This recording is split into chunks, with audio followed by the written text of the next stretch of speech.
Let me read you something that a wise person recently wrote. Congressional leaders in the White House are pushing forward with their aggressive agenda to remake our health sector as though they are oblivious to the fear and outrage outside the Beltway and the pleas of the American people to apply the brakes. That was written by Grace Marie Turner, who we're privileged to have with us today. Grace Marie is president of the Galen Institute, a public policy organization that she founded in '95 to promote an informed debate over free market ideas for health care reform. Grace Marie, thank you for being with us again. Senator, it's such a pleasure to be with you. Hello, Jerry. Hello. You and I have been discussing these issues since 1994. When I first ran for the Senate, and we had just gone through Hillary Care, was a big issue in our race at that point, and I'm hoping for the same result. But big news out of the Senate Finance Committee yesterday, of course, was the fact that the so-called public option was defeated. Does this mean the death of the public option? Oh, I fear not. I mean, Speaker Pelosi has said a number of times that she wants to make sure a public option is in legislation passed by the House. So, I mean, the battles will continue. This is the final committee, of course, has now said that this is not going to be the public option as configured in these two amendments is not going to be part of the Finance Committee bill. But I don't think these battles are over. And Senator, back to our conversations in '94, the thing that's astonishing to me right now is that the Democrats are being told that the reason that the Congress turned over, that so many Democrats were defeated in '94, was because Congress didn't get health reform legislation done. And the voters were mad about that. They would have rewarded them if they would have passed the Hillary Care bill. Can you imagine that being that out of touch? That's what they're telling their moderate Democrats, the Blue Dogs. Good. To saying the worst thing that can happen to you, son, is that if your president is embarrassed. So we've got to pass a bill, even a bad bill that your people clearly don't like, would be better for you politically to vote for than not getting anything done at all. I can't imagine they're out of touch. I had an opportunity to speak at a number of the town hall meetings, and the American people are saying as loudly as they know how, put on the brakes. This is this 1,000-page bill. We don't want a 1,000-page bill, whoever offers it, whether it's Democrats or Republicans. They want a go-slow approach, get this done on a step-by-step basis. The American people want to know what they're doing, and they know that whenever they pass a 1,000-page bill, there's going to be a lot of stuff in there they don't even know about and certainly aren't going to like. And their intent, seemingly, Democrats on the Finance Committee, of getting this thing done and voted on before there's even any well, you kind of make the point, I think. There is no bill. There is no bill. Read the bill. What bill? There's no bill. The chairman's mark is a 250-page, single-spaced summary of the legislation they plan to write. And that's what they're voting on. Absolutely That's amazing. crazy. For one-sixth of the economy. We've been talking about the public plan, but the thing that really has not even hit the radar of most people is that the federal government is going to require every person in this country, just by virtue of being in the United States and being a citizen, to have health insurance that the government defines what you have to have, a very rich Cadillac plan, more expensive than most people can afford now. And if you don't pay it, you're going to get fined on your taxes. And if you don't pay the fine on your taxes, you can wind up going to jail. This is crazy, and people, that's not even on the radar screen, that they realize how much this Congress is trying to direct the lives of the American people through this legislation. It came out, as you point out, it came out in the committee markup. I think Senator Ensign asked the question of the Joint Committee on Taxation about that $1,900 penalty, and if you didn't pay it, and apparently it is going to be a part of your tax form. Right. So if you don't pay it, you're basically in violation of the tax law, which even at a misdemeanor level can get you up to a year in jail. That's right.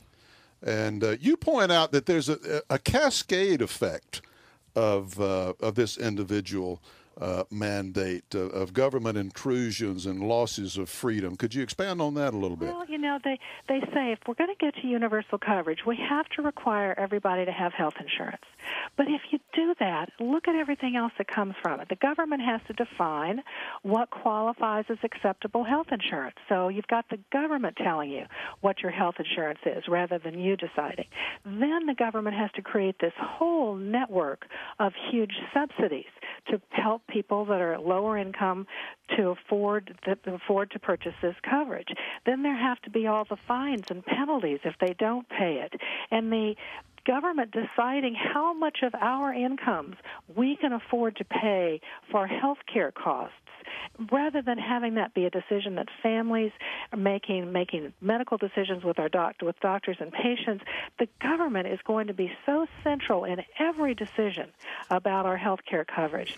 And it starts with this individual mandate so that you're going to be hit with all of these taxes, all these fines. And young people, I think, don't even get it, that they're going to be told they have to pay more so older people can pay less to sort of level out the price of the premiums. So not only do they have to buy health insurance, but they have to buy insurance that the government decides they have to have, and it's going to be more expensive than it would be if they bought it on their own.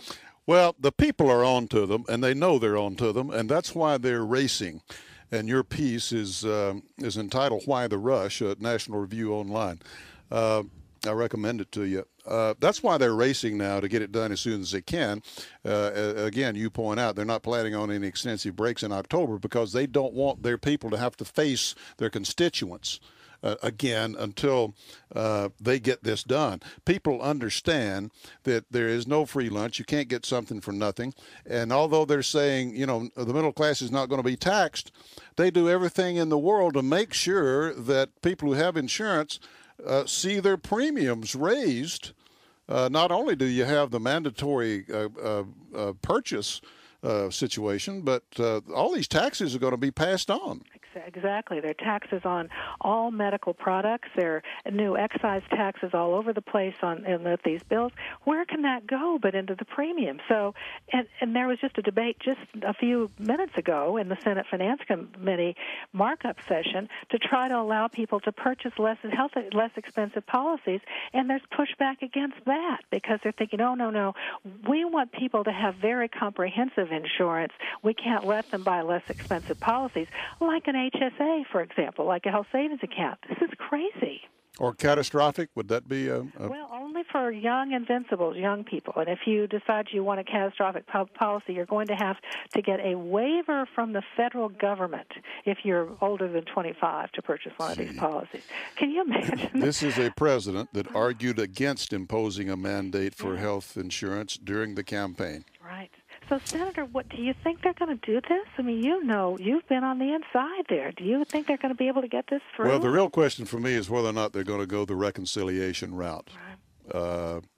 If they do that, they'll get it. If they don't, they won't. Mm-hmm. And that's why I think they might do it. Yeah. And for our listeners, we'll be talking about that a little bit more about what that is and what that means. But it's basically messing with the rules in a way that they've never been used before in order to get 50 votes instead of the 60 that's usually required. Grace Marie, thank you very, very much again for what you're doing and for being with us again. Up next, your calls at 877-973-7338. You got the Fred Thompson Show. What does Fred think? Call him now at 877-97-FRED-T. The Fred Thompson Show is sponsored by Taxmasters. The IRS has stepped up collection efforts, so now more than ever you need Taxmasters. Solve your problems right now by calling 866-694-4019 or visit txmstr.com.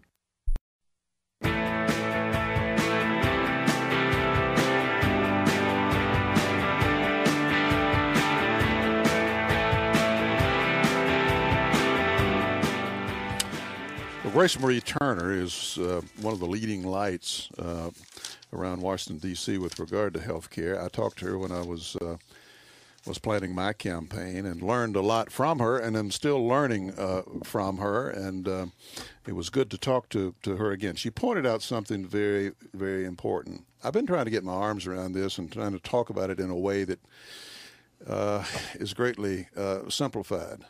They hide in making this thing so dadgum complex that nobody can understand it, and then they summarize that and don't even give you the opportunity to break it down.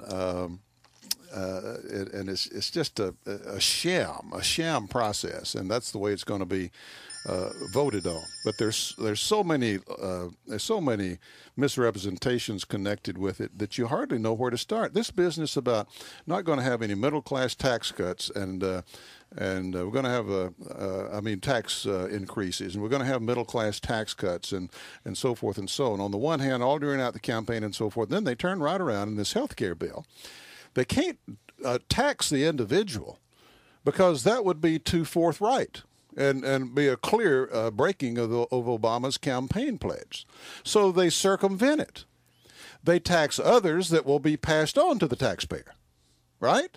The big bad insurance companies, the big bad medical devices companies, the big bad drug companies. Why do you think the insurance companies are signing on to this thing? Why do you think the drug companies are having press conferences over at the White House?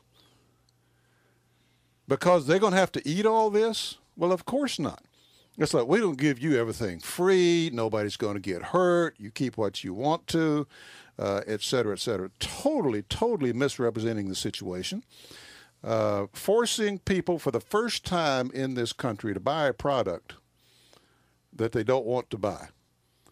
That's never happened before. You know, back when we wanted people to stop drinking liquor and stop buying liquor and selling it, alcoholic beverages, we had to pass a constitutional amendment.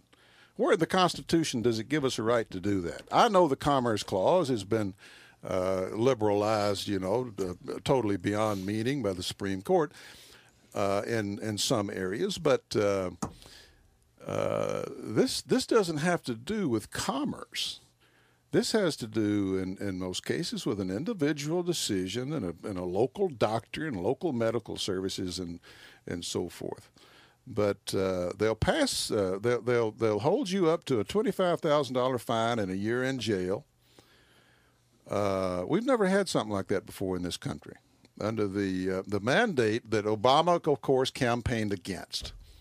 How do you keep from getting angry when you put all this stuff together? I don't know. We got to try. Pass on we'll tax these drugs. We'll tax these medical devices, whether it be your wheelchairs or what goes in your hip when you get a hip replacement. All that is going to be taxed, and we'll get it out of the hides. We'll make it up out of the hides of doctors and hospitals.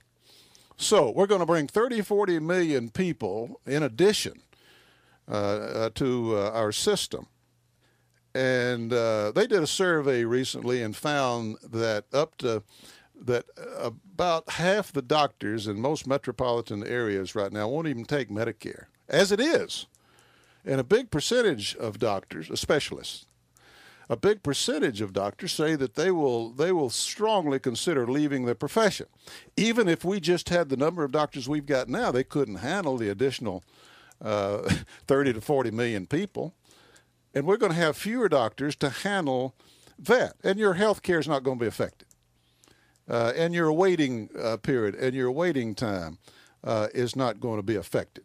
And we're going to pass along all these taxes to the providers, and they're just going to eat all that. And their stockholders are going to continue to invest in their companies, and they see what they're faced with, and it's not going to bother them at all. They'll just eat all those taxes and become nonprofits and, happily go on their way. It will not happen. It's against human nature. It's against history. There's never been a program of any kind that's ever been within budget to start with, and this one takes the cake. It's a $1.6 trillion deal if it's a dime.